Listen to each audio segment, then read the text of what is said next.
অনেক চিন্তা ভাবনা করে হিসাব নিকাশ করে আরও একটা বিষয় মিলিয়ে দেখলাম যে মাঝে মধ্যে প্রচণ্ড রাগ করা স্বাস্থ্যের জন্য খুবই উপকারী।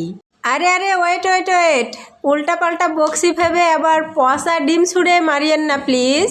বিষয়টা আমি ক্লিয়ার করছি। ধরুন কোনো একটা কাজ করতে আপনার নর্মাল মুডে 1 ঘন্টা লাগে, কিন্তু ওই কাজটাই আপনি অ্যাংরি মুডে 15 থেকে 20 মিনিটে অনায়াসেই করে নিতে পারবেন।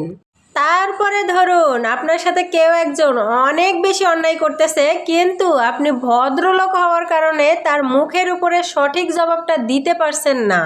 কিন্তু ভাই, আপনি যদি একবার তার সামনে অ্যাংরি মুডে চলে যান না, তাহলে তাকে দাঁত ভাঙা জবাব দিতে, সঠিক জবাব দিতে যা যা বলা প্রয়োজন তার চাইতে 2 লাইন বেশি বলতেও আপনার মুখে একদমই আটকাবে না, কারণ অ্যাংরি মুডের নিজস্ব একটা অন্যরকম পাওয়ার থাকে বস।